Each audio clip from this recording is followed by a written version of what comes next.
pagi. Mari kita akan mulai ibadah kita pagi hari ini. Mari kita datang kepada Tuhan. Bapa, kami bersyukur buat pagi hari ini. Kami bersyukur buat cinta-Mu yang besar dalam kehidupan kami, yang menuntun langkah kami, yang senantiasa menyertai kami dalam segala apapun juga. Kami bersyukur Tuhan, kami boleh datang di tempat ini untuk kami beribadah kepada-Mu. Kami rindu menaikkan setiap pujian pengagungan kami hanya kepada-Mu, karena Engkau yang layak menerima pujian, Engkau yang layak ditinggikan dalam setiap kehidupan kami. Engkau memberkati setiap umat-Mu yang masih dalam perjalanan. Engkau lindungi mereka, pimpin mereka, tibakan mereka di tempat ini tak kurang satu apapun. Dan hamba minta hadirat-Mu, kuasa-Mu ada di tengah-tengah kami. Terima kasih Bapa. Di dalam nama Tuhan Yesus kami berdoa dan mengucap syukur. Haleluya. Amin. Mari Bapak Ibu, pagi hari ini kita membawa ucapan syukur kita di hadapan Tuhan, sebab Dia yang layak menerima setiap pujian dan pengagungan kita. Haleluya.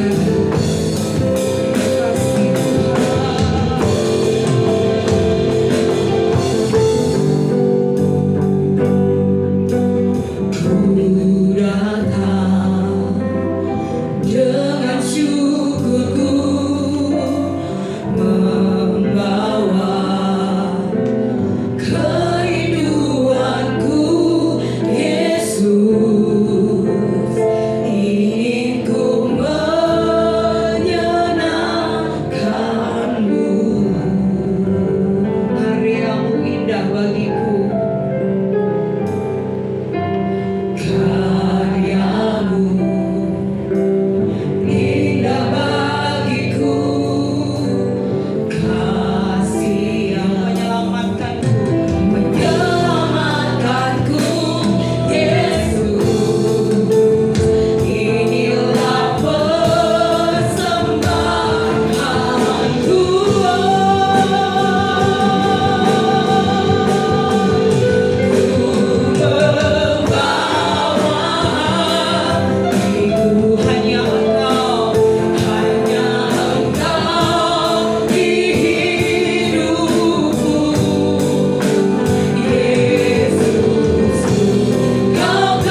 Bapak Ibu, Tuhan yang kita miliki, Tuhan yang hidup, yang tidak pernah meninggalkan kita. Dia mengerti isi hati kita yang paling dalam. Dia mengerti harapan kita. Dia tahu mimpi kita. Mari pagi hari membawa harapan kita kepada Tuhan. Hanya Tuhan yang tahu hati kita yang paling dalam. Mungkin orang lain tidak tahu apa yang kita hadapi, tetapi kita punya Tuhan Yesus yang ajaib, yang tahu dan mengerti setiap hati kita, yang tahu harapan kita, yang tahu mimpi kita. Haleluya. Mari kita bawa persembahan kita, pujian kita kembali kepada Tuhan. Ya Tuhan Yesus, terima kasih Bapa. Kau tahu hatiku Tuhan,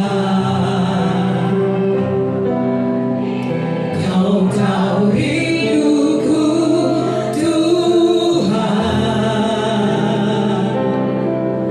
Kau tahu harapku, Kau tahu mimpiku di tangan-Mu Tuhan. Dalam setiap jalanku,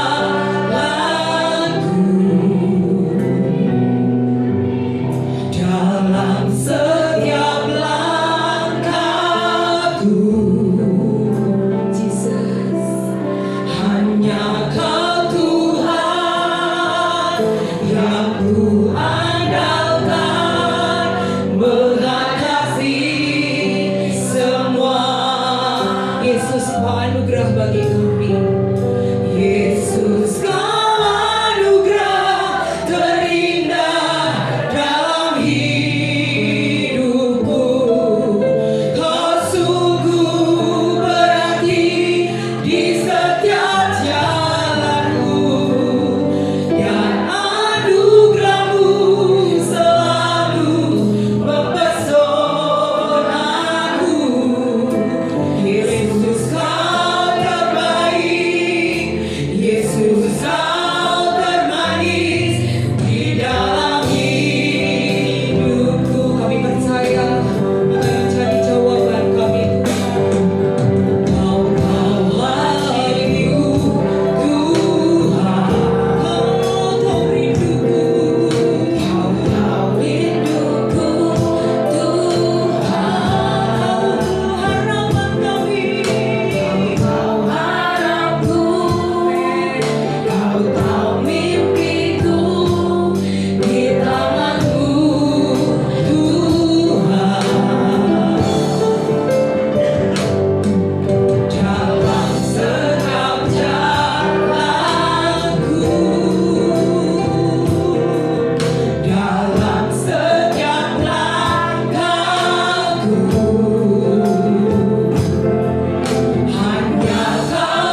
Tuhan Yesus, Kau yang terbaik.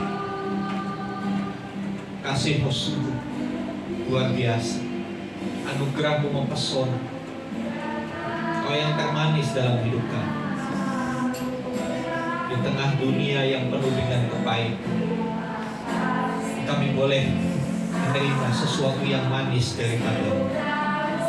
Terima kasih Tuhan, Kau hadir di hidup kami. Kau yang tahu seluruh keberadaan kami. Bahkan ketika suami kami, orang tua kami tidak tahu, tapi Kau tahu apa yang terjadi dalam hidup kami. Baik itu kerinduan kami, harapan kami, termasuk setiap kelemahan kami, Kau tahu. Dan Kau ada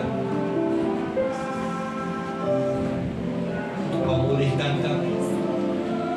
Kau hadir untuk memperbaiki hidup kami. Kau hadir Tuhan untuk menggenapkan setiap rencana-Mu dalam hidup kami. Terima kasih. Kami bersyukur. Kami punya Tuhan yang dahsyat, Tuhan Yesus Kristus yang tiada bandingannya.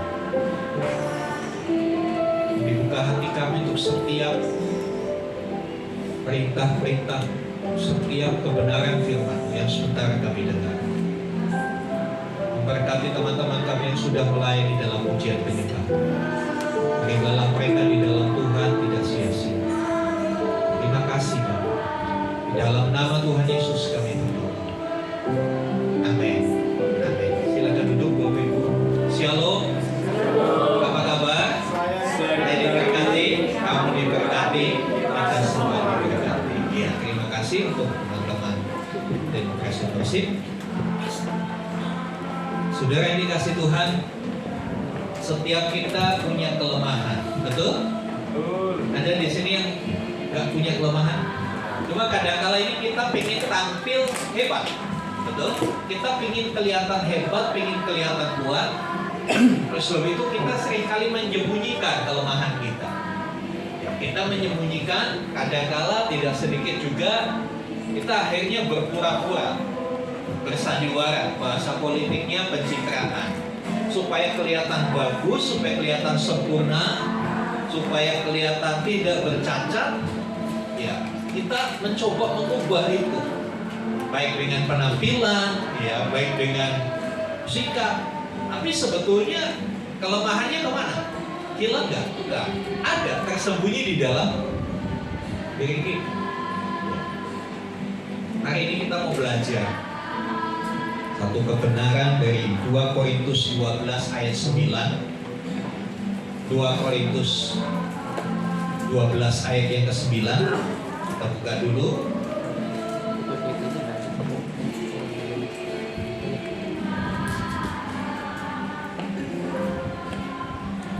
Dua Korintus 12 ayat yang ke-9.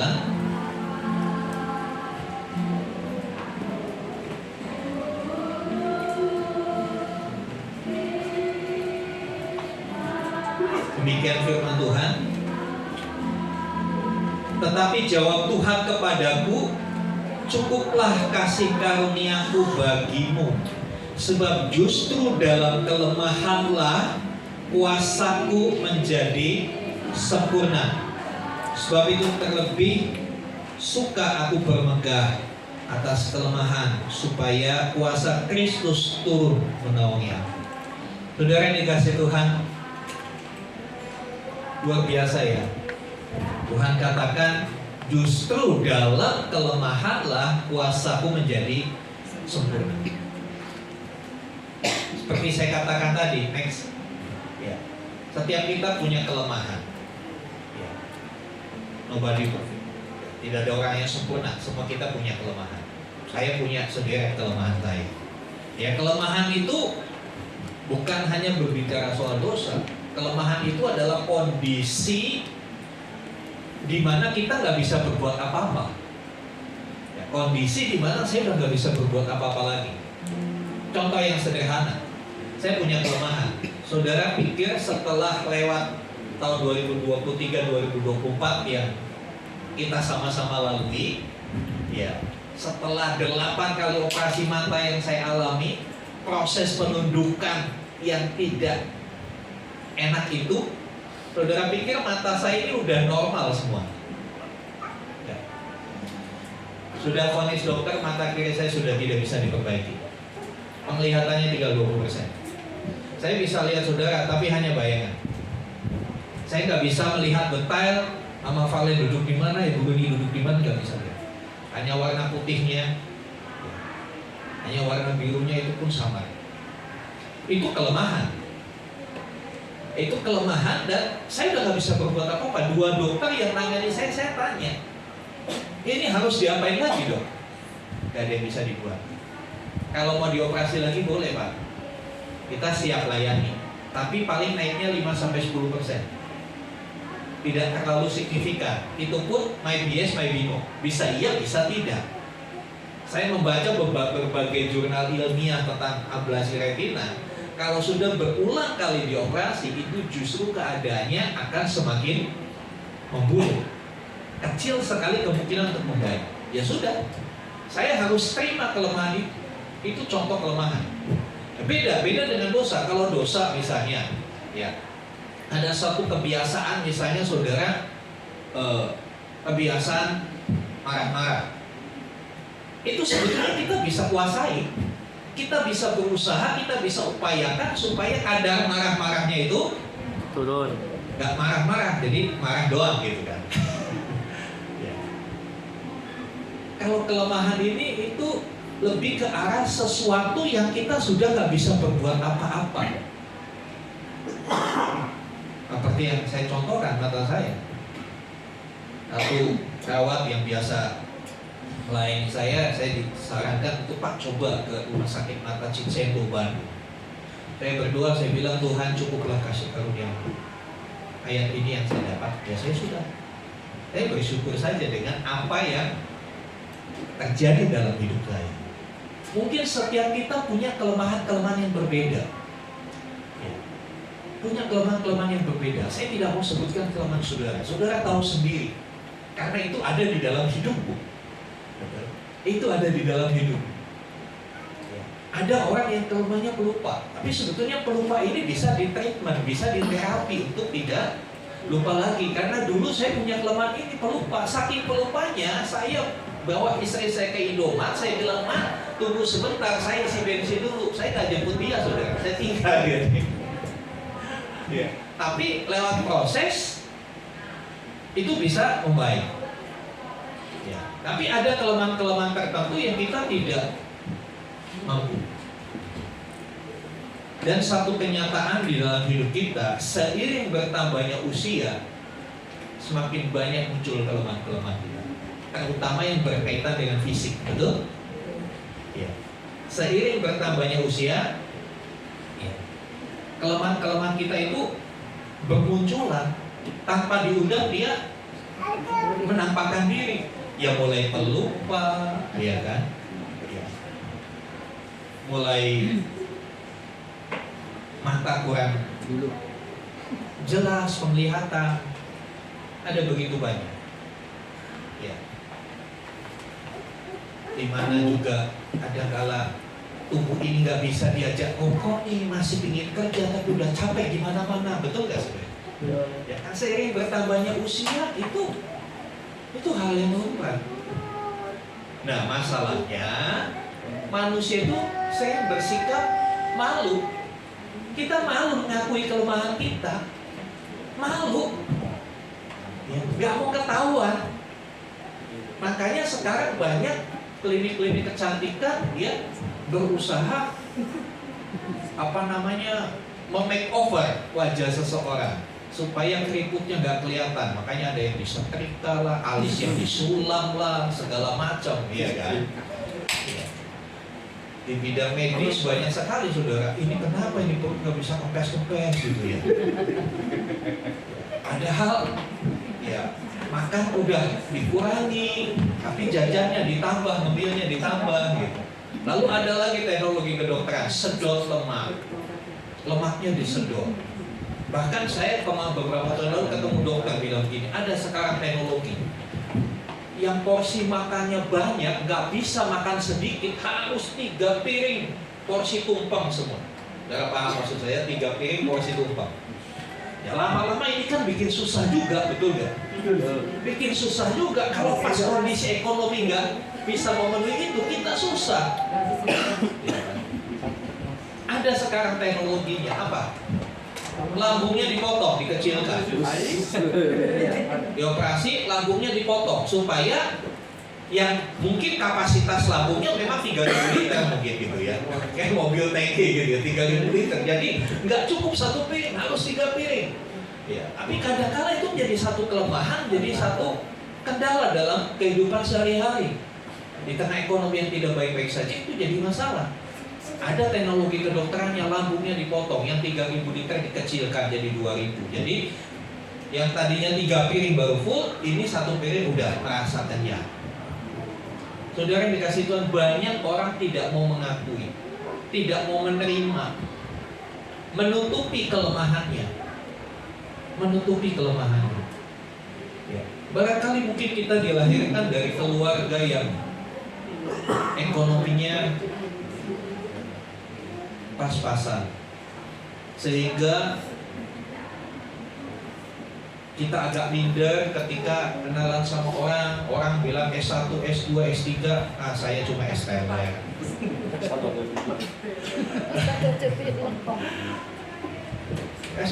Sekolahnya sampai mana? S1, saya juga S1. S1 bidang apa? Ya S1, SD kan 1 S ya. Saya cuma lulusannya. Mungkin orang kelemahan dalam pendidikan tidak seperti teman-teman yang lain. Dan banyak orang menutupi itu.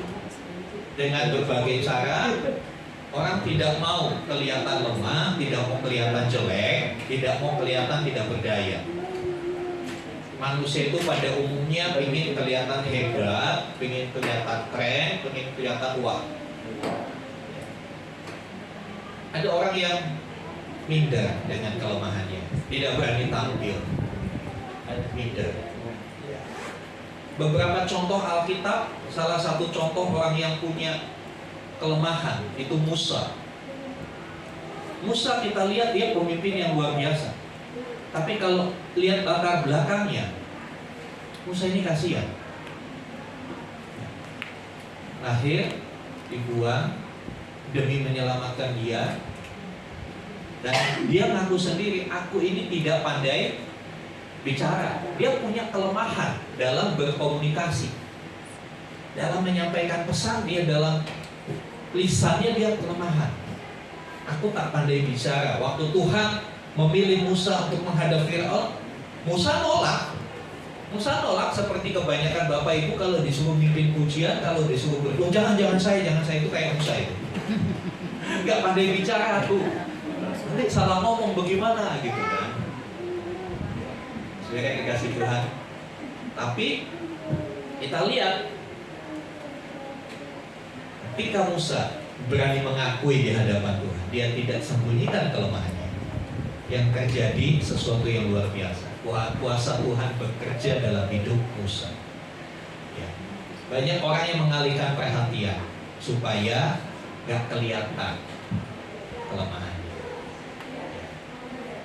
Dengan penampilan gak mau dilihat miskin, lalu wah pakai gelang, padahal gelangnya itu cuma semprotan doang gitu ya. Banyak kan seperti itu, apalagi kalau di pesta-pesta belum tentu yang pakai kuning-kuning itu emas semua, belum tentu ya kan. Yang sudah pasti ya Mas Stefanus, Mas Nik itu udah emas pasti. Jadi saudara yang dikasih, banyak orang menutupi kelemahannya, tidak mau kelihatan jelek. Oke, next. Tapi apakah semuanya itu membuat dia bebas dari kelemahan itu? Enggak. Semuanya itu tidak dapat menyelesaikan masalah kelemahan itu. Kelemahannya tetap ada, hanya ditutupi, disembunyikan. Ya. Hatinya tahu nggak? Tahu. Ya. Banyak orang kadang-kala menutupinya juga bukan dengan tampilan fisik, tapi dengan tampilan yang garang, yang emosional. Padahal sebetulnya takut. Sebetulnya dia itu penakut, tapi dia pura-pura keren, pura-pura gagah, suaranya digede-gedein, bentak kiri, bentak kanan dengan kata-kata yang kasar supaya orang takut sama dia. Padahal sebetulnya yang takut dia, bukan orang. Yang takut dia, tapi dia coba bungkus. Tapi itu semua tidak menyelesaikan kelemahannya. Kelemahannya tetap ada. Ya kan? Justru seringkali menimbulkan masalah baru. Ya kan? Contohnya tadi, orang yang pergi kondangan karena nggak punya perhiasan, dia coba. Bahkan sekarang yang saya dengar itu ada penyewaan juga ya. Ada penyewaan barang-barang imitasi itu untuk dipakai pesta supaya kelihatan keren. Ya memang tidak bisa dipungkiri sih saudara. Dunia itu menghargai orang kaya, betul? Dunia lebih menghargai orang kaya. Saya sering kali ngalami hal seperti itu. Kalau kita datangnya pakai Mercy, handphonenya Apple lebih dihargai daripada handphone yang udah retak-retak apalagi dikaretin gitu. Ada sebetulnya handphone kan bukan masalah handphone yang berfungsi atau nggak berfungsinya gitu kan. Bisa nggak kita memaksimalkan fungsinya, itu yang penting dari sebuah gadget. Tapi orang kadang-kala mau tampil karena memang dunia menghargai sesuatu yang sifatnya materi, kelihatan keren. Wah, ketika seseorang memaksakan diri untuk tampil seperti yang disukai dunia dengan perhiasan yang glamor, dengan semua yang brandy, ya, akhirnya terjebaklah dia dengan pinjol, ya, terjebaklah dia dengan pay letter, yang harusnya tidak ada masalah sebelumnya, tapi karena ingin menutupi ketidakmampuannya secara ekonomi, dia mulai pakai pinjol, mulai pakai pay letter, muncul masalah baru, betul Pak? Begitu tagihan datang, wah, mendadak migrain, mendadak darah tingginya naik, ya, mendadak aduh leherku sakit, kepalaku pusing, muncul masalah-masalah gitu. Lalu apa yang harus kita lakukan? Bagaimana sebaiknya? Next, ya. Kita belajar dari Rasul Paulus. Rasul Paulus itu seorang hamba Tuhan yang luar biasa pada zamannya, bahkan dia dipakai Tuhan untuk menjangkau daerah-daerah yang sulit dimasuki. Dan dia salah satu rasul yang paling produktif memberitakan Injil. Sebagian besar perjanjian baru itu tulisannya Rasul Paulus. 2/3 perjanjian baru, mulai dari Roma, 1 Korintus, 2 Korintus, Galatia, Efesus, Filipi, Kolose, itu semua hasil pelayanan Rasul Paulus. Bukannya dia seorang yang gak punya kelemahan, tapi dia punya kelemahan. Kalau kita melihat di dalam 1 Korintus pasal yang ke-12, ya kita lihat dulu 1 Korintus pasal yang ke-12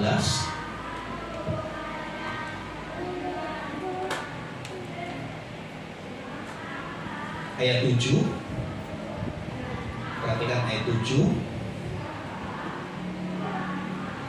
Dan supaya aku jangan meninggikan diri karena penyataan-penyataan yang luar biasa itu. Ya, Paulus mendapat penyataan-penyataan yang luar biasa, punya pengalaman rohani yang dahsyat banget. Ya. Maka aku diberi suatu duri di dalam dagingku. Suatu duri di dalam dagingku, yaitu seorang utusan iblis untuk menggocoh aku supaya aku jangan meninggikan diri. Duri dalam daging, itulah kelemahan Paulus. Penafsirannya apa? Apa artinya duri dalam daging? Memang dia tidak menyebutkan secara lugas, secara jelas duri dalam daging itu apa. Ya, orang Jawa bilang kalau duri dalam daging apa Pak Jokowi? Kesusupan ya. Ya, kalau kita pegang kayu yang agak kasar terus masuk gitu kan sakit kan? Kurang lebih seperti itu, duri di dalam daging. Apa itu, kayak susupan gitu ya? Masuk. Tapi ini adalah satu istilah, satu kiasan yang disampaikan Rasul Paulus. Bahkan dia sedikit mengatakan, yaitu seorang utusan iblis yang menggocok aku. Apa artinya? Ini adalah satu kondisi yang gak enak banget. Ketika ada duri di dalam daging, itu gak enak banget. Suatu kondisi yang gak enak banget, yang Paulus gak bisa apa-apa. Dia tidak bisa mengambil duri itu. Sampai dia berdoa, ya, dalam ayat yang ke-8, Dan tentang hal itu aku sudah 3 kali berseru kepada Tuhan. Sudah 3 kali berseru pada Tuhan. Dia sudah sungguh-sungguh minta sama Tuhan supaya duri itu dilepas. Ya, aku sudah 3 kali berseru pada Tuhan supaya utusan iblis itu mundur daripadaku. Ada yang berkata duri dalam daging itu Paulus punya satu penyakit. Penyakit yang sering kambuh. Ya, kalau kita dengan penyakit kan udah nggak bisa berbuat apa-apa. Apalagi pada zaman itu, ya teknologi medis, teknologi kedokteran belum secanggih sekarang. Ada beberapa orang juga yang memberikan penafsiran Paulus mengalami seperti yang saya alami, ablasi retina, punya masalah di penglihatan, ya, sesuatu yang membuat dia tidak bebas bergerak, sesuatu yang membatasi, sesuatu yang membuat dia jadi kadang-kadang tertekan. Beberapa penafsir juga mengatakan duri dalam daging itu bukan bicara masalah kesehatan atau sesuatu yang fisik, tapi ini menunjukkan bahwa adanya orang-orang di sekitarnya, ada anggota tim dari Rasul Paulus, ya, dia selalu kan bekerja dengan tim, ada rekan-rekan sepelayanan. Makanya dalam tulisan-tulisannya Paulus berkata rekan sekerja, ya, dalam memberitakan Injil. Ada beberapa buku tafsiran mengatakan bahwa duri dalam daging itu adalah hadirnya orang-orang dalam timnya yang selalu bikin susah. Karena setiap tim, setiap komunitas selalu ada orang-orang yang dalam tanda petik jadi duri dalam daging. Mau maju, bukannya maju tapi ngurusin ini terus. Apapun itu, apapun tafsirannya, yang jelas ini adalah salah satu kelemahan yang dialami Rasul Paulus, satu kondisi di mana Rasul Paulus tidak mampu mengatasinya, satu kondisi di mana dia tidak bisa berbuat apa-apa terhadap duri dalam daging kecuali dia hanya menerimanya, menikmati sakitnya, menikmati penderitaan. Seringkali ini terjadi dalam hidup kita. Ada satu kondisi dari hidup kita, mungkin kita kurang pengetahuan, kurang pendidikan, kurang saldo di akun kita, ya, kurang saldo di m-banking kita, sehingga membuat gerak kita terbatas dalam kehidupan ini. Mau gini susah, mau gitu susah. Itu kelemahan. Jadi kelemahan yang dimaksud dalam ayat ini bukan bicara masalah dosa, karena dosa itu masalahnya lebih gampang penyelesaiannya. Ya, masalah dosa penyelesaiannya lebih gampang. Anda berdosa, Anda mengakui, Anda minta ampun, Tuhan ampuni dan pergi, jangan berbuat dosa lagi. Sesimpel itu masalah dosa, kan? Cuma masalahnya ini tubuh ini yang seringkali mendorong kita untuk terus melakukan dosa, kan begitu? Nah, itu kelemahan. Kalau dosanya sih gampang diselesaikan. Ya. Mungkin saudara pernah curi barang orang. Ya sudah, minta ampun sama Tuhan, datangi orangnya, kembalikan barangnya. Tapi kalau sesuatu yang ada di dalam diri kita kelemahan, mau nggak mau kita harus jalani hidup bersama dengan kelemahan itu. Paulus mengakui kelemahannya. Jadi untuk masalah kelemahan ini yang pertama yang harus dilakukan adalah mengakui kelemahan adalah awalnya. Ngaku, ya. Mengaku, akui kelemahanmu di hadapan Tuhan. Dia berdoa 3 kali supaya Tuhan mengangkat kelemahannya. Tapi Tuhan menjawab, cukuplah kasih karunia-Ku padamu. Akui dan terima kelemahanku itu. Ya Tuhan, aku memang bukan dari keluarga yang kaya. Aku bukan orang pintar. IQ-ku juga pas-pasan, masih syukur aku masih bisa 5 tambah 5, 10, masih ngerti lah untuk itu. Tapi kalau untuk yang lain aku nggak sanggup. Ya karena kecerdasan kadang-kala ya, karena saya praktik di dunia pendidikan, saya ngajar les, kadang-kala orang tua itu pingin anaknya itu pintar di semua bidang. Matematikanya pintar, menggambarnya pintar, yang menghafalnya pintar. Oh, nggak ada. Pintarnya orang itu dibagi-bagi. Ada orang yang pintar di hafalan. Saya melihat ada anak-anak les kami, kalau hafalan itu pintar banget, itu kayak mesin fotokopi. Begitu baca langsung nempel semua. Tapi suruh ngitung, waduh, 5 kali 5, 8. Tapi ada orang yang matematikanya cepat banget. Cepat. Tapi kalau suruh ngafal, aduh, baru dibaca, lihat ke lain udah lupa. Ada orang yang pintar di bahasa Inggris pintar, bahasa Sunda yang susah, kan ada yang bahasa Sunda. Mereka kan yang Muslim belajar 3 bahasa loh, saudara. Kita kalah. Mereka bahasa Sunda, bahasa Inggris, bahasa Arab, bahasa Indonesia, 4 bahasa. Mereka bisa. Tapi begitu suruh gambar, waduh, gambarnya suruh gambar bebek, jadinya kayak kodok. Tiap kita punya kelebihan masing-masing. Ada orang tua yang ngotot, Pak, pokoknya anak saya harus matematikanya dapat 100. Ya kalau ada chip yang dipasang di otak, beli aja, pasang begitu. Saudara yang dikasih Tuhan, terima kelemahan kita.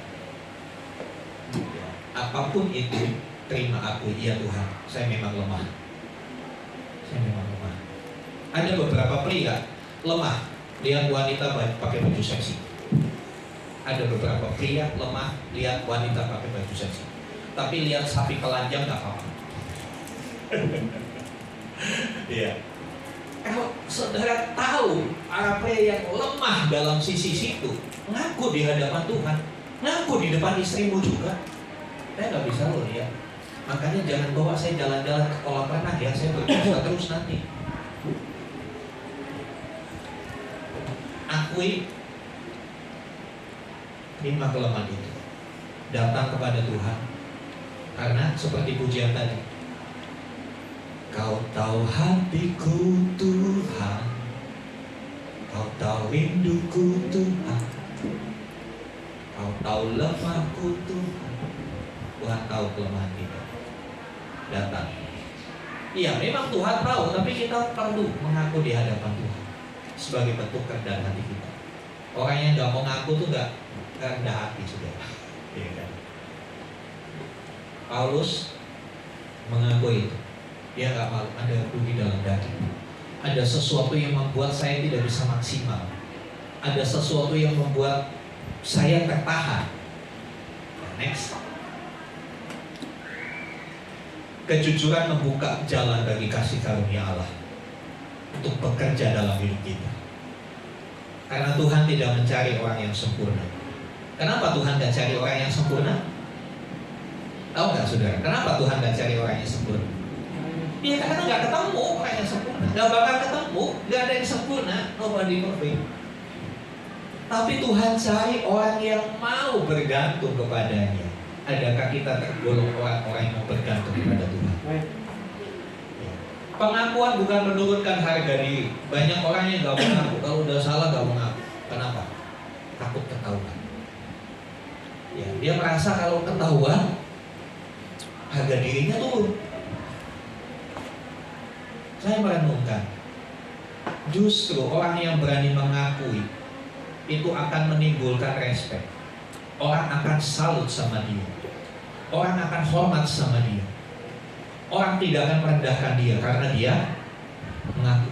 Tapi justru kalau kita tidak mau ngaku, lalu ketahuan, iya kan? Biasanya manusia itu gimana? Gak mau ngaku, ditutup-tutupi. Ketahuan barusan, iya. Orang lebih sebel lihat orang begitu, iya kan? Coba kalau saudara punya anak, anak itu jatuhin cangkir kesayangan saudara, jatuh. Lalu saudara kan pasti marah dong. Kenapa ini, siapa ini? Ini kakak atau adik? Lalu biasa kan anak-anak kakak, adiknya bilang adik, lempar-lemparan kesalahan. Persis seperti kejadian di Taman Eden.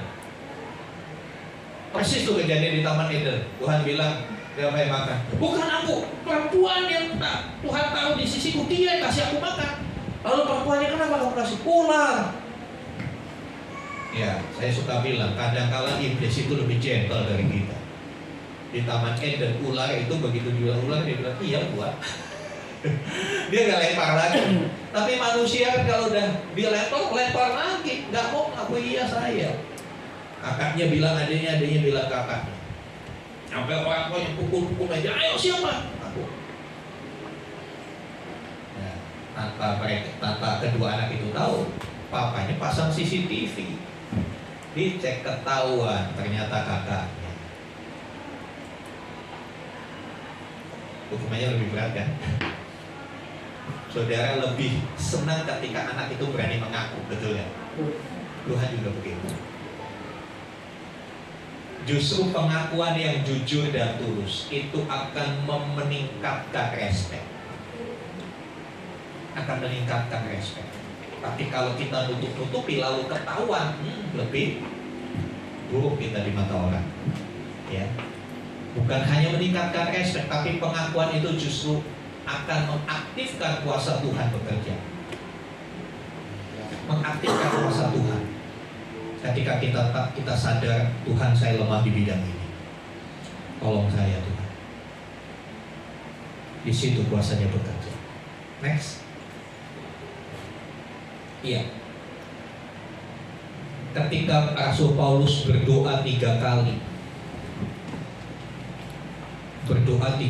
minta supaya duri dalam daging anjing itu disingkirkan dari hidupnya. Tapi Tuhan tidak mengabulkannya. Tuhan berkata apa? Cukuplah kasih karuniaku bagimu. Paulus nggak marah. Berapa banyak kita ketika kita berdoa dan Tuhan bilang tidak.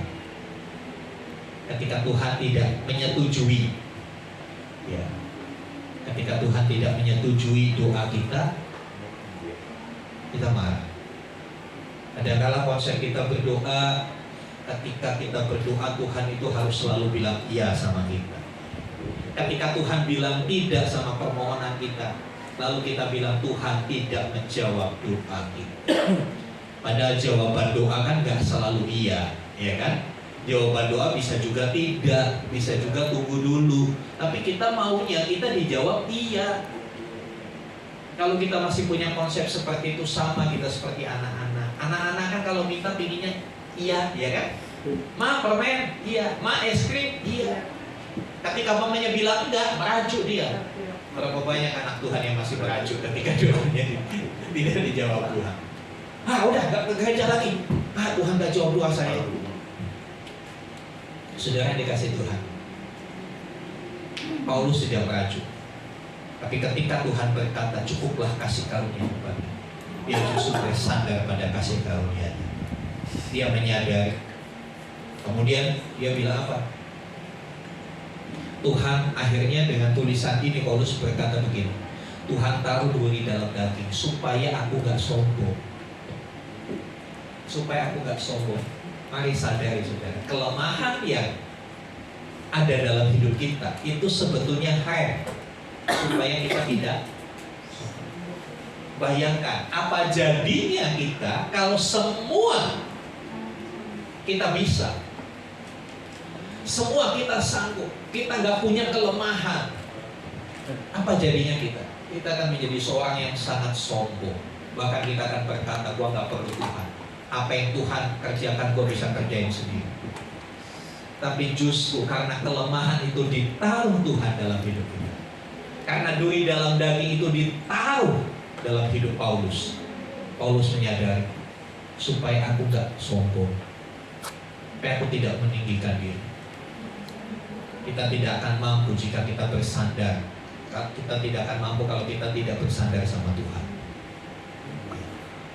Kalau kita nggak bersandar sama Tuhan, kita nggak mampu. Segala usaha manusia tanpa kasih karunia-Nya akan sia-sia. Ingat, kelemahan itu ada. Satu, supaya kita nggak sombong. Yang kedua, supaya kita bersandar kepada Tuhan. Karena kasih karunia itu cukup. Cukup itu artinya bukan ya udah cukup lah. Arti kata cukup dari bahasa aslinya, bahasa Yunani yang dipakai itu artinya memadai. Memadai, bisa mengcover, bisa menopang. Pakai kata dalam bahasa Inggris sufficient. Memadai untuk semua kelemahan kita. Artinya apa memadai? Bisa ditanggulangi. Kasih karunia Tuhan itu bisa menanggulangi kelemahan saya. Amin. Kasih karunia Tuhan itu bisa menyelesaikan kelemahan saya. Makanya Tuhan bilang cukuplah kasih karunia. Next. Ya, kasih karunia itu akan menguatkan saat kita tidak berdaya. Saya bisa melewati proses 8 kali operasi mata. Saya cuma mau bilang, saya bisa kuat bukan karena saya hebat, karena kasih karunia Tuhan. Ya, dulunya bagus itu saksinya. Ketika saya mulai tumbuh kesakitan banget, mereka saksi. Bahkan mereka sempat menangis ya saya seperti itu. Kenapa? Itu nggak gampang, berat banget. Kasih karunia itu menguatkan ketika kita udah nggak mampu lagi. Ya. Kasih karunia itu memberi pengharapan ketika kita mulai putus asa. Memberi pengharapan. Ya. Kasih karunia itu juga menopang saat kita hampir terjatuh. Dia menopang kita untuk kita tetap berdiri, tidak menjadi kecewa sama Tuhan, tidak mundur dalam perjuangan iman kita. Ini luar biasa. Kasih karunia itu menyertai saat sendirian. Pernah gak kita merasa sendirian dalam hidup ini?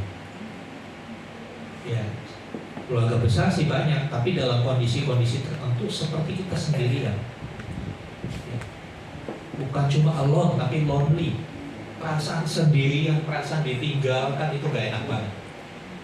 Tapi tahukah saudara, ketika kita merasa lonely, disitulah kasih karunia-Nya menyertai kita. Dan saya selalu katakan Immanuel itu bukan hanya ayat waktu Natal, tapi Immanuel itu sepanjang tahun. Tuhan menyertai bukan hanya waktu Natal. Kita nyanyi Immanuel, Immanuel. Immanuel itu sepanjang tahun. Dia selalu ada, dia selalu hadir dalam setiap musim hidup kita. Dia selalu available, tersedia. Kasih karunia itu selalu tersedia di saat apapun kita membutuhkan. Bukan di dalam Ratapan 3. Ratapan 3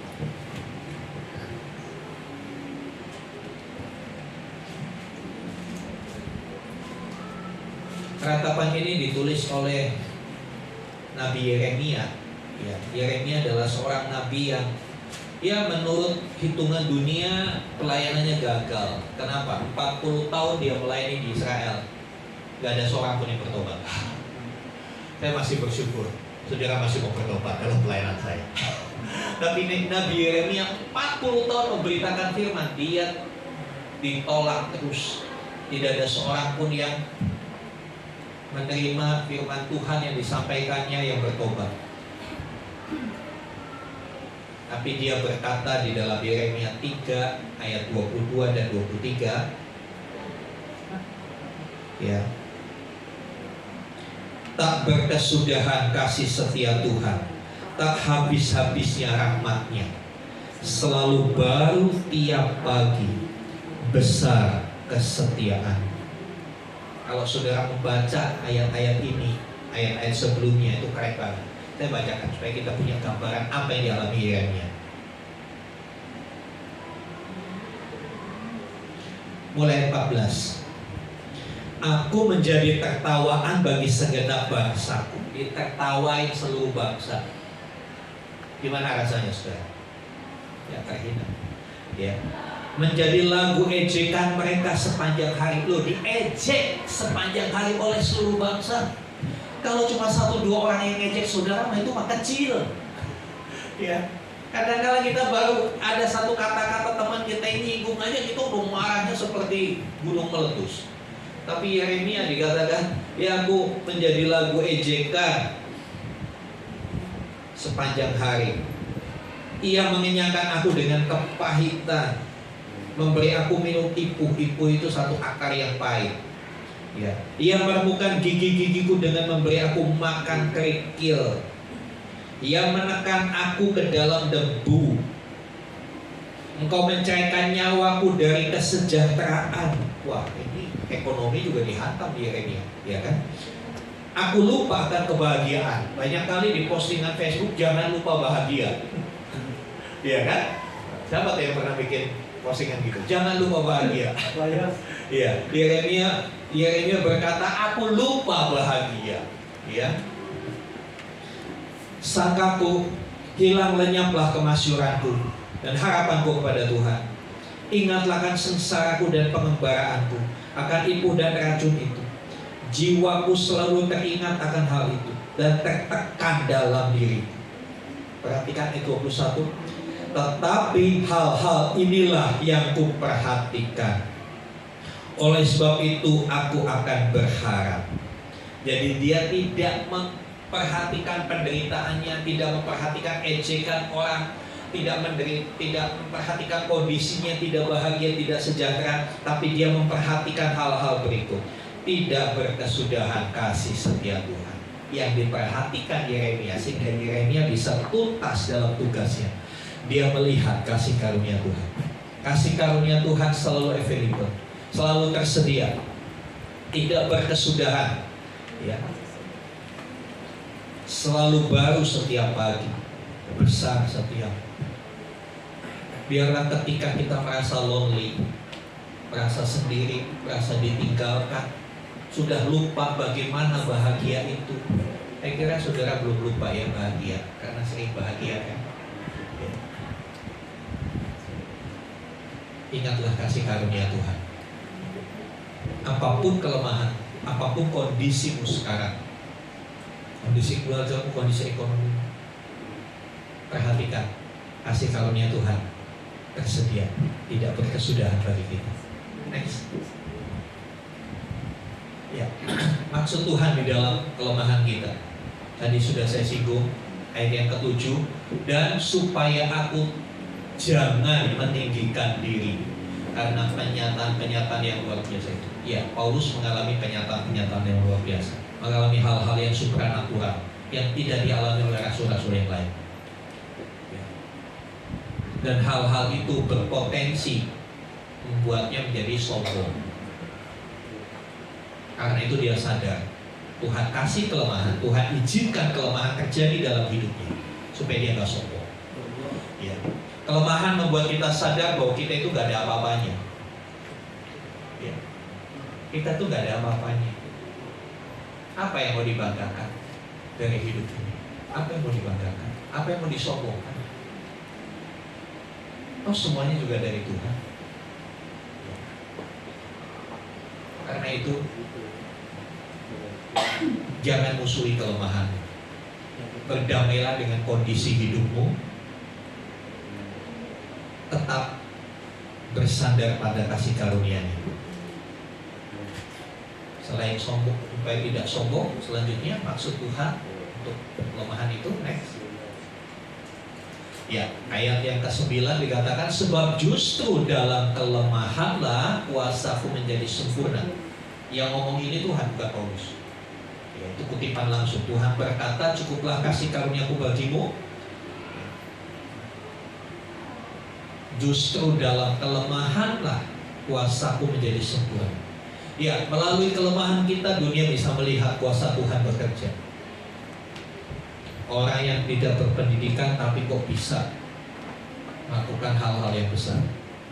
Orang yang tidak dianggap mungkin di keluarga, disepelekan tapi kok bisa jadi orang yang terhormat, bisa melayani di mimbar.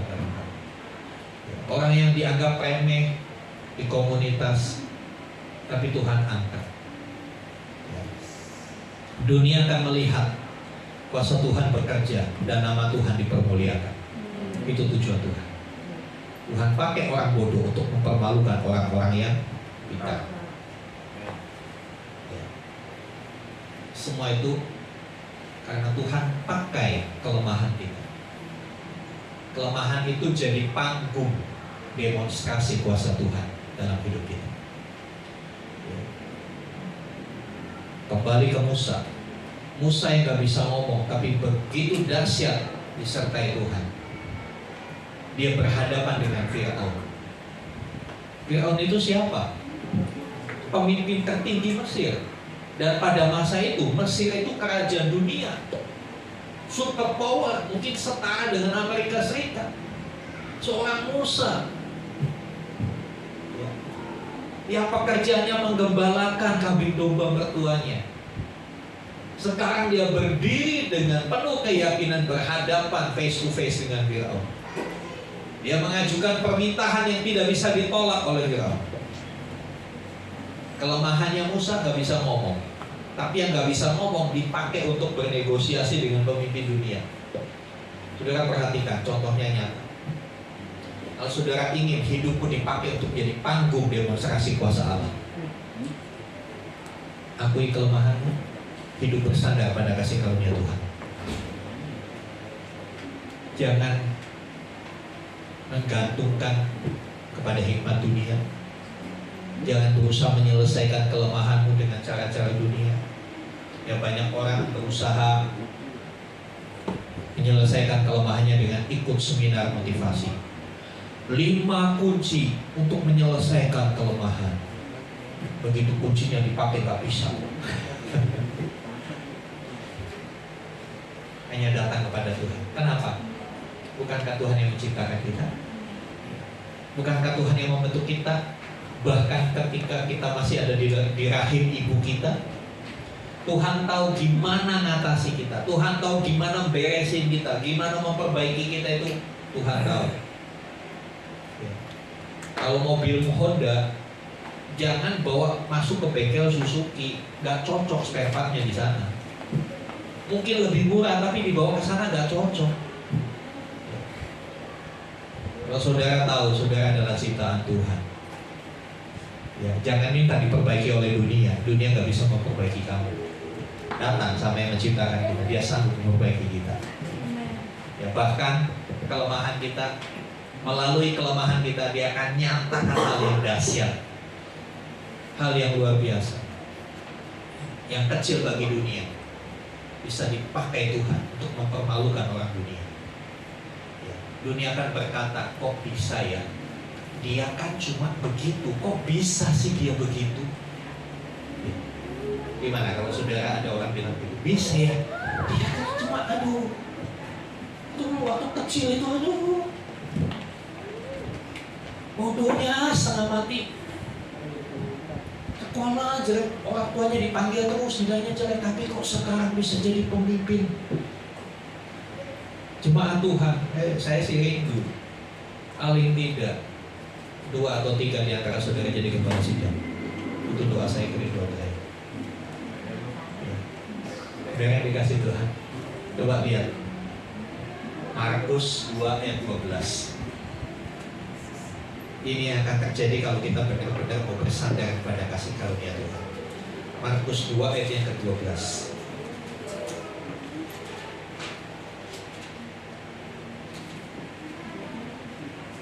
Demikian firman Tuhan, Markus 2 ayat yang ke-12. Dan orang itu pun bangun serta mengangkat tempat tidurnya dan pergi keluar di hadapan orang-orang itu, sehingga mereka semua apa? Takjub, lalu memuliakan Allah, katanya, yang begini belum pernah kita. Tuhan mau bikin hidupmu seperti itu, sehingga orang-orang di sekitarmu berkata, yang begini gue belum pernah lihat. Keluargaku bisa damai sejahtera, keluargaku bisa didik anak-anaknya hidup di dalam Tuhan, keluargaku bisa anak-anaknya sukses di dalam Tuhan. Padahal dia bukan siapa-siapa. Saudara rindu hidupmu seperti itu, dijadikan panggung untuk Tuhan mendemonstrasikan kuasanya. Dunia akan berkata, kok bisa sih Pak Rudi Manurung begitu? Tapi kok bisanya itu hal yang positif ya. Jangan kok bisanya itu hal yang positif, negatif. Kok bisa ya udah melayani tapi begini, ya, itu yang negatif. Tidak yang seperti itu, amin. Yang itu ditolak. Kita kok bisa untuk seperti Markus 2:12. Kok bisa sih keluarga ini bisa diberkati luar biasa? Kok bisa sih dia bisa menolong orang begitu rupa? Dia kalau menolong orang, waduh, totalitas benar. Saudara yang dikasih Tuhan, siapa lagi yang Tuhan mau pakai kalau bukan kita? Siapa lagi? Siapa yang mau Tuhan tunjukkan kepada dunia kalau bukan anak-anaknya sendiri? Sama seperti saudara kan? Ketika 17 Agustusan ikut lomba yang dimajukan siapa? Anak tetangga? Bukan. Yang saudara kasih aplaus siapa? Anak sendiri kan. Tuhan juga mau kasih aplaus buat kita. Tuhan akan bilang, ayo Mas Kece, ayo kamu bisa. Gitu. Tuhan pingin kita bangkit, lepas dari semua kelemahan kita. Next. Ya, kesimpulannya, jangan takut dengan kelemahanmu. Ya, jangan takut. Hadapi kelemahanmu. Hadapi kelemahanmu. Ya Tuhan, saya udah gagal. Ya, gagal itu bukan berarti tamat riwayatmu, ya kan? Kegagalan di dalam Tuhan itu akan membuat kita masuk dalam episode selanjutnya. Yakinlah episode selanjutnya hidupmu akan lebih indah. Amin. Ketika kita hidup dalam kasih karunia Tuhan. Jangan lari dari kasih karunia Tuhan. Jangan malu dengan keterbatasanmu. Jangan malu. Iya, saya terbatas. Saya nggak bisa itu. Ya, saya pernah sampaikan, sampai hari ini saya tuh nggak bisa main musik, saudara. Mungkin kalau di survei di Cikarang ini salah satu pendeta yang nggak bisa main musik cuma saya. Saya pernah sampaikan sama saudara, pertama kali saya terjun di sekolah kita, tugas pelayanan dari sekolah kita biasanya ada pelayanan weekend. Setiap weekend itu ditempatkan ke gereja-gereja kan. Ya, sekolah teologi saya ditempatkan ke satu gereja. Ibu gembalanya, almarhum sih sekarang. Kami datang memperkenalkan diri, saya berdua tuh. Teman saya jago main musik. Ya, jago main keyboard matanya ditutup aja dia bisa tahu. Ya, saya datang ke situ lalu si tante bilang begini, kamu Obaja? Iya, kamu ini, iya. Kamu bisa main musik? Teman sebelah saya, bisa. Main apa? Keyboard, bagus. Kamu Obaja bisa main apa? Gak bisa tante. Gak bisa main musik. Aduh, gimana sih ini? Dia sebut nama dosen saya. Gimana sih itu? Kirimnya gak bisa main musik ke sini. Saya kan minta bisa main musik. Kenapa yang dikirim gak main musik? Di depan saya ngomong gitu. Kalau saudara saya seperti apa saudara? Balik kanan kabur gitu ya. Tapi di situ saya berkata, Tuhan, saya akui. Iya. Saya harus hadapi. Ini kan kenyataan. Kenyataan bahwa saya gak bisa main musik kan? Bukan hal yang salah kan? Ya udah saya hadapi. Iya, tante saya gak bisa main musik. Tapi saya bisa melakukan yang lain. Ya sudah deh. Udah, kapan? Wah, kebayang nggak itu 6 bulan ke depan saya bakal ada di neraka kan begitu. Saya pasti diperlakukan beda banget dengan teman saya. Dan minggu-minggu pertama betul saya alami itu. Ya walaupun nggak separah-parah banget, ya dia makan telur, saya nggak makan kulitnya, nggak sampai kayak gitu. Tapi perlakuannya, gesturnya, penerimaannya itu berbeda. Tapi saya berkata, Tuhan saya akui, itu kelemahan saya. Saya udah berusaha belajar juga nggak bisa-bisa. Ya udah, saya akui aja. Saya nggak bisa kunci G, tapi pakai kunci Inggris saya bisa. Ya, saya tahunya kunci Inggris, kunci kita saya nggak tahu. Saya nggak perlu ceritakan prosesnya bagaimana, tapi yang jelas kasih karunia itu menyertai saya ketika saya diperlakukan tidak adil. Kasih karunia Tuhan itu menguatkan saya ketika saya mau menyerah, bilang udah saya nggak usah kesini lagi, minta pindah, bisa kan? Tapi saya tetap bertahan menyelesaikan. Tibalah saatnya selesai semester, penilaian, iya kan? Ini kan penilaian ini kan deg-degan kan? Tahu nggak apa yang terjadi? Saya diminta semester berikutnya di situ tetap. Sementara yang jago main musik nggak diminta lagi. Saya sampai bingung. Ketukar kali ya? Ketukar kali? Enggak. Saya diminta lagi. Saya konfirmasi ke pihak kampus. Gimana Pak? Saya katanya iya. Memang itu si tante ini yang minta tantenya. Yang tadinya nolak saya 6 bulan yang lalu, hari itu minta saya secara tertulis ke kampus supaya saya dibalikin pelayanan di situ lagi. Bukan cuma semester berikutnya, 3 semester saya di tempat itu. Saya dipercayakan 1 cabangnya di kota lain. Jadi Orang biasanya weekend di satu tempat, saya di 2 tempat, dari sini lalu pindah ke sini. Tuhan pakai kelemahan saya menjadi panggung dia mendemonstrasikan kuasa Allah. Saya tetap bisa melayani di situ sampai terakhir nanti itu saya banget. Sayangnya di hari-hari terakhir beliau, saya nggak bisa menemani dia di rumah sakit. Itu yang saya sedih karena saya pas ada pelayanan yang nggak bisa di cancel. Ada pelayanan nggak bisa di cancel. Hari itu dia meninggal, saya nggak bisa datang karena ada pelayanan yang saya nggak bisa batalkan. Waktu itu kalau nggak salah pernikahan. Kalau pernikahan kan nggak bisa dibatalkan kan? Oh, pernikahan dibatalkan nggak bisa, nggak bisa di demo orang banyak. Tapi itulah yang saya katakan bahwa Tuhan pakai kelemahan saya menjadi panggung demonstrasi kuasanya. Entah apa penilaian si tante itu nanti di surga tanya dia sama tante. Kenapa kok saya dipertahankan di situ? Ya kalau saya ngomong di sini kan nanti saya dibilang sombong. Nanti kalau saudara kita di surga tanya sama tante itu. Saudara yang dikasih Tuhan, ya, jangan pernah takut dengan kelemahan kita. Jangan pernah takut mengakui, hadapi itu. Kalau memang itu kelemahanku, hadapi. Tapi tetap pegang kasih karunia Tuhan. Tuhan, aku percaya kasih karuniamu bisa menyelesaikan kelemahanku. Bisa beresin ini kelemahanku yang satu ini. Ya. Jangan malu dengan keterbatasan kita. Keterbatasan fisik, jangan malu. Apalagi kalau hanya sekedar fisik, jangan malu. Malu itu kalau kita berbuat dosa, itu malu. Ya. Kelemahan bukanlah kegagalan, tapi suatu panggung bagi kuasa Allah untuk bekerja dengan dahsyat. Ya. Kasih karunia cukup bagi saudara dan saya. Amin. Sama-sama bangkit berdiri.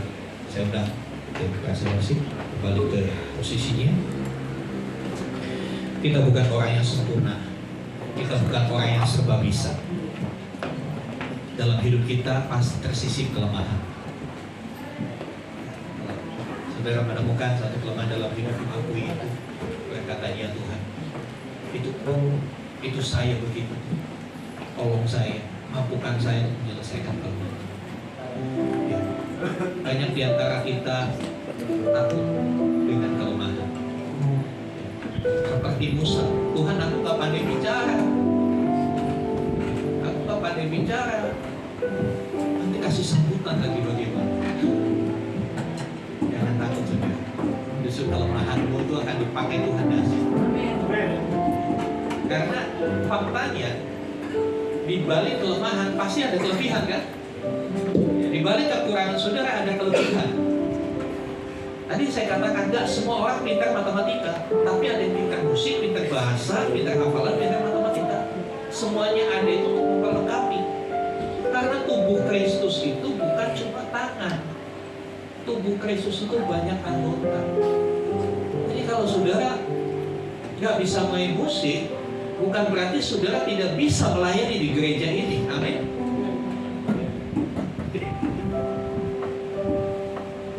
Yang penting kamu akui itu. Kita gak usah tutupi, kita bawa ke hadapan Tuhan. Kan dengan pujian tadi. Kau tahu hatiku Tuhan.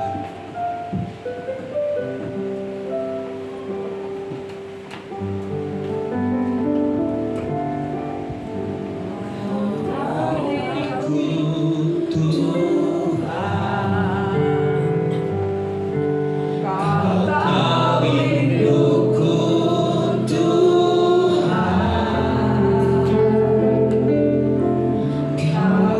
arahku.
Dia tahu di mana kita sering gagal, di mana kita sering bikin kesalahan. Dia mau kita menyadari bahwa kita terbatas, bahwa kita lemah. Ada bagian-bagian tertentu dalam hidup kita, kita begitu terbatas, kita tidak berjaya. Sebab itu jangan sombong. Jangan sombong. Tanpa Tuhan kita bukan apa-apa. Kita bukan siapa-siapa. Kita selalu bikin salah. Kita gak pernah bisa mencapai target ini. Tapi berita baiknya, cukuplah kasih karunia Tuhan. Kasih karunia-Nya available, selalu tersedia bagi saudara dan saya. Yesuslah anugerah terbesar dalam hidup ini. Yesuslah yang mengangkat kita dari lumpur dosa, dari kehinaan, dan Dia menjadikan kita, mendudukan kita, menempatkan kita di tempat-tempat yang mulia. Kalau hari-hari ini kau sedang bergumul dengan kelemahan, ini waktunya berkata kepada Tuhan, seperti Rasul Paulus yang berseru kepada Tuhan, Tuhan, aku lemah, bidang ini aku gagal terus, kasih karunia-Mu aku perlukan. Bilang sama Tuhan, Tuhan aku perlu kasih karunia-Mu menopang hidup. Di tengah dunia makin keras, makin tidak menentu, aku perlu kasih karunia.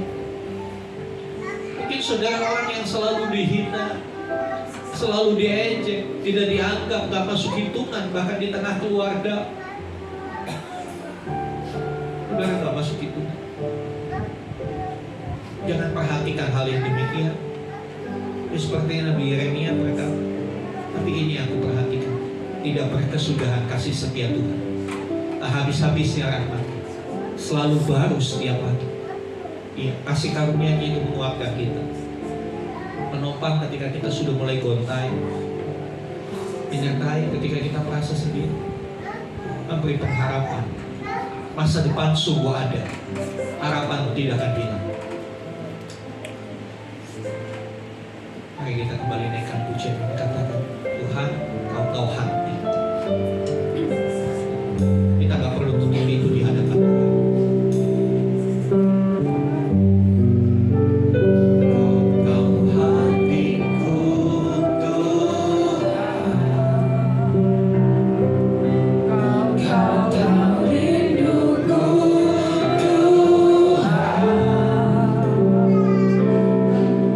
Kau tahu harapku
anugerah terindah, anugerah terbesar dalam hidup kami.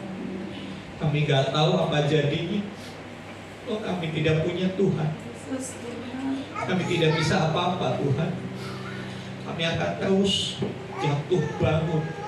Kami akan terus ditekan oleh kelemahan-kelemahan kami. Tapi karena Kristus Yesus telah menang di atas kayu salib, Kau juga mengangkat setiap kelemahan kami.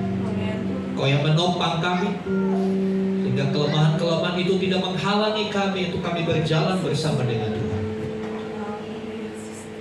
Kami akui kelemahan kami. Kami akui ketidakberdayaan kami. Biarlah kami selalu sadar supaya kami tidak jadi sombong. Kami sangat tergantung kepada Tuhan. Kasih karunia-Mu lah yang memampukan kami. Maka kalau pagi hari ini kami ada di tempat ini, kami tahu semua karena kebaikan Tuhan. Kami boleh melayani, kami boleh bekerja, kami boleh punya rumah, kami boleh menikmati keluarga kami, kami boleh bahagia. Semua karena kasih karunia-Mu yang menopang kami. Terima kasih Tuhan. Ingatkan kami untuk kami tidak menyia-nyiakan kasih karunia Tuhan. Untuk kami menjadi orang yang sadar bahwa kami tidak bisa apa-apa tanpa Tuhan. Tapi kami selalu dekat dengan-Mu ya Tuhan. Terima kasih. Kasih karunia itu yang membantu kami mengatasi setiap kelemahan kami. Dan kami akan melihat hidup kami akan menjadi panggung pertunjukan kuasa Tuhan. Tuhan akan menunjukkan, mendemonstrasikan kuasa dan kasih-Mu di dalam hidup kami. Dan kami akan tetap berkata, itu semua karena Tuhan, bukan karena saya. Terima kasih Tuhan. Terpujilah nama-Mu. Di dalam nama Tuhan Yesus kami berdoa. Haleluya. Amin. Silakan duduk Bapak Ibu Saudara. Ya, kita diberikan kesempatan untuk memberikan korban persembahan kepada Tuhan yang bertugas. Silakan bisa. Ya Tuhan kami, Tuhan Yesus Kristus, terima kasih Tuhan atas berkat, kasih dan karunia-Mu Tuhan hingga saat ini Tuhan. Tuhan, terima kasih juga atas rezeki, nikmat karunia, panjang umur, sehat selalu untuk kami Tuhan. Tuhan, mungkin ini ada sedikit persembahan yang kami berikan Tuhan. Terimalah Bapa dengan segenap hati-Mu Tuhan. Di dalam nama anak-Mu ya Tuhan Yesus Kristus kami berdoa dan mengucap syukur. Haleluya. Amin. Perhatikan doa-doa syafaat kita.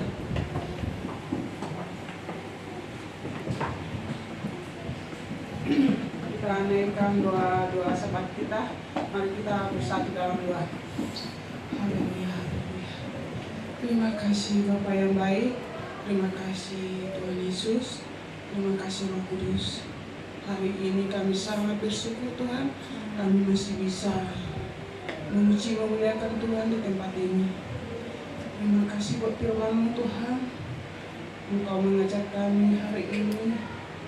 Kami harus sadar bahwa kami punya banyak kelemahan Tuhan. Biarlah kami mengakuinya di hadapan-Mu Tuhan. Kami manusia terbatas, tapi Tuhan tidak terbatas. Tuhan Yesus, biarlah Tuhan kami tidak sombong. Biarlah kami mengakui bahwa kuasa-Mu nyata dalam hidup kami Tuhan. Terima kasih Bapa yang baik. Kami berdoa juga buat acara Natal kami tanggal 14 Desember Tuhan. Kami serahkan semua dalam tangan Tuhan. Pada Tuhan bekerja, Tuhan campur tangan, Tuhan mencukupkan segala biayanya Tuhan. Biarlah kami semua jemaat di sini saling mensupport Tuhan, saling mendoakan, saling menolong Tuhan. Biarlah gereja kami ini maju Tuhan di dalam Engkau. Tuhan Yesus yang baik, kami juga berdoa untuk bangsa dan negara kami Indonesia Tuhan. Dalam Kau lawat negara kami ini, Kau berkati negara kami Tuhan. Dalam negara kami ini aman dan selalu makmur Tuhan. Berkati pemerintah kami dari Presiden sampai ke jajaran yang terendah Tuhan. Kau pakai mereka Tuhan, Kau beri hikmat yang darimu, biarlah mereka Tuhan menjadi saluran-Mu Tuhan, menjadi berkat bagi negara kami.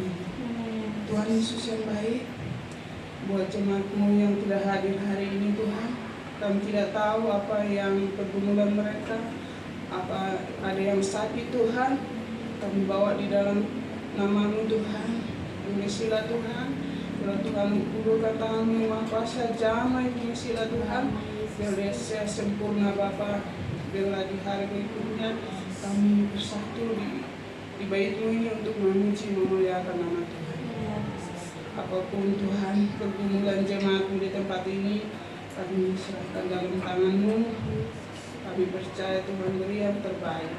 Terima kasih Bapa, terima kasih Tuhan Yesus. Terpujilah nama-Mu Tuhan, kami mau pulang, kami rindu berkat Tuhan hari ini. Bapa di surga, kami menyerahkan perayaan Natal gereja kami di 14 Desember yang akan datang. Kami berdoa supaya Engkau hadir, Engkau menyatakan isi hati-Mu pada kami, karena ini adalah perayaannya Tuhan. Kami merayakan Tuhan yang hadir di tengah kehidupan umat manusia. Mampukan kami untuk kami boleh menjadi saluran berkat bagi sesama kami, baik di panti asuhan maupun di sekitar kami. Biarlah kami bukan hanya pandai berkata-kata, tapi kami juga mau menyatakan kasih kami dengan tindakan nyata, dengan kami mengorbankan setiap rupiah yang kami miliki. Nah, kami sadar setiap rupiah yang kami peroleh itu semuanya berkat dari Tuhan. Kalau Tuhan tidak memberkati kami, mustahil kami memperoleh semua kekayaan itu. Terima kasih Tuhan. Kami berdoa untuk panitia Natal, semua bagiannya Tuhan menolong, memampukan untuk menyelesaikan tugas tanggung jawab mereka dengan baik. Bukan untuk kemegahan pribadi, tapi untuk kemuliaan nama Tuhan. Terima kasih Bapak. Mari Bapak Ibu, buka hatimu, angkat tangan. Sekarang terimalah rahmat anugerah dari Bapa di surga, di dalam kasih sayang Tuhan Yesus Kristus. Anugerah yang terindah itu, bersama persekutuan pengurapan Roh Kudus. Terimalah berkat-berkat jasmani, berkat ekonomi, berkat kesehatan, berkat sukacita di tengah keluarga, dan juga berkat-berkat rohani, pengenalan dan takut akan Tuhan, pertumbuhan iman yang sehat, hidup yang berbuah-buah. Terimalah semuanya itu, dan jadilah berkat dimanapun Tuhan menempatkan saudara. Karena itu pergilah, jadikanlah semua bangsa muridku. Baptislah mereka dalam nama Bapa, Anak, dan Roh Kudus. Ajarlah mereka melakukan segala sesuatu yang telah kuperintahkan kepadamu. Dan ketahuilah, aku menyertai kamu senantiasa sampai kepada akhir zaman. Demikianlah Tuhan Yesus akan datang kembali, menjemput kita, membawa kita masuk ke tempat yang telah Dia sediakan, supaya di mana Tuhan Yesus berada, di situ pun kita berada. Dengan penuh syukur kami terima berkat-Mu ya Bapa, di dalam nama Tuhan Yesus Kristus. Haleluya, haleluya. Amin.